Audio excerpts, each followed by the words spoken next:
What's going on, guys? Jack with Down Right Up Left. I'm sitting here with the head of Motiga. I had to say that right, of course. Yep. Of course. Chris is here, and he's going to tell us a little bit about what they have going on with Gigantic. So I'm excited. I just got done playing the game actually, and I unfortunately interrupted Chris. I felt bad, but he took time to come do this interview with us real quick. So how you doing, Chris?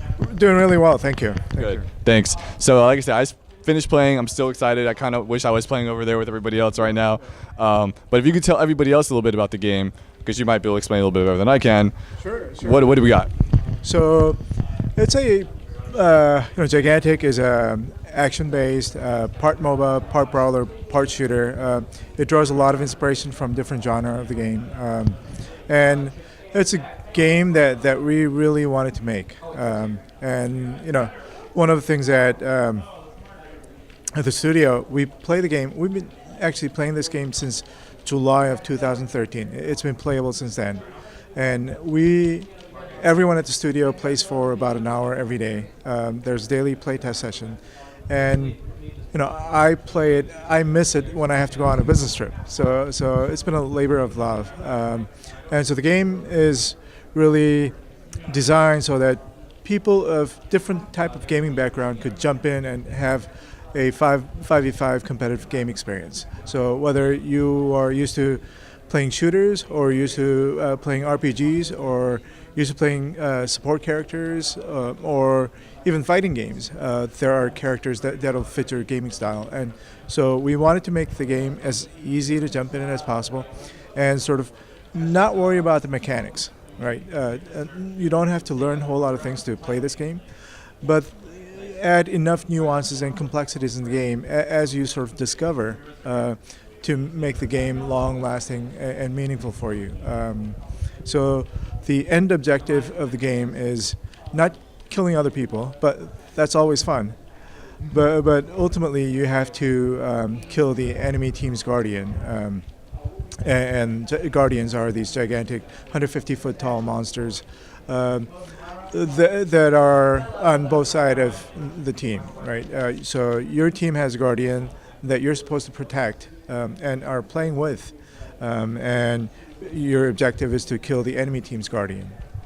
Right. Yeah, I did a little bit about that. I like what you touched on too about there's a unique character almost for every type of play style. Yeah. Because at first when I heard that, I was a little skeptical. I was like, you hear that a lot, but then I ended up playing, I think, with a character named Vodin. Yep.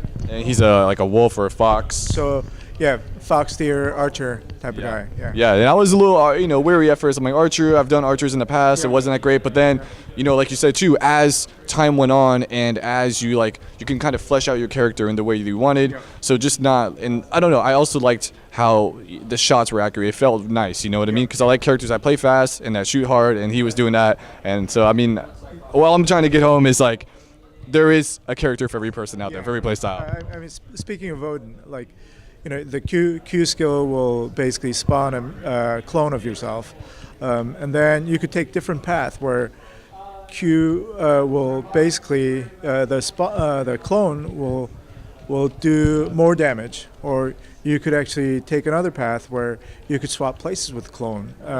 And some of those are sort of little things, depending on how the match is going, depending on how the enemy team's playing, and depending on how your team's playing, you could directly impact the skill that you want to use to basically suit the situation.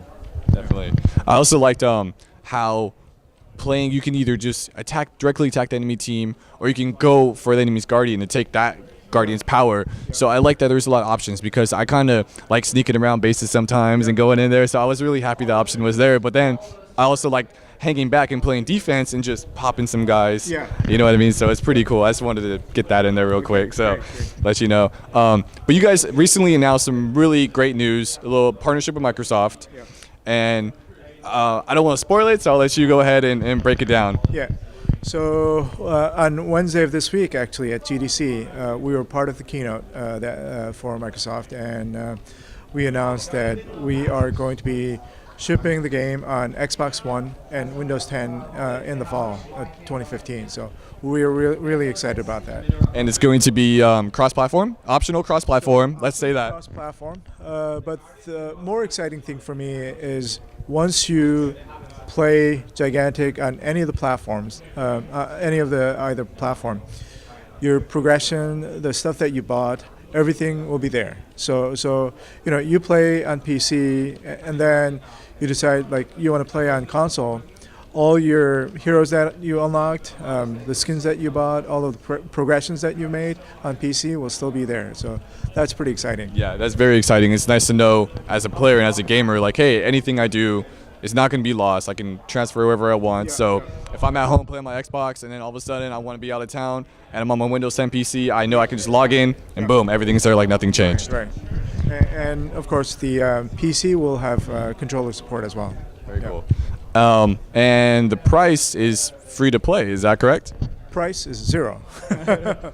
And we wanted to make sure that there's nothing meaningful to the gameplay that you will ever have to pay for. So we are still determining the pricing models, what we're going to be selling, but we wanted to make sure that there's no paywall. So unless we're talking about cosmetic stuff. We want people to enjoy this game as long as they want, without ever paying a dime. That's awesome. That means a lot too as a gamer. You know, you're not gonna be nickel and dime to death. You know, like that core experience will always be there. Yeah. So someone who pays $1,000 is not gonna have an advantage because of the money they put into it. One of the things that I think the industry for a while has sort of gone to talking about monetization quite a bit, and for us, that's not really an important thing. If people, our attitude is if people love the game, they're going to pay for something, right? And we want to make game that people love first, and then we'll figure out how to make game, make money from that game. Right. That's the way to do it. Yeah. And finally, when is it going to be available? So we're coming to Windows 10 and Xbox One in fall, but we'll be doing some big beta sometime in the summer as well. So very cool. So is that going to be anybody who signs up gets access for a beta, or is it more of a closed beta? So it's going to be closed beta. We're still determining what the mechanics are going to be, but I think those are some of the details that we're still working with Microsoft on how to move forward. Very cool. Thank you, Chris. I appreciate it. That was great information. Great to see you guys. Talk to you later. Thank you.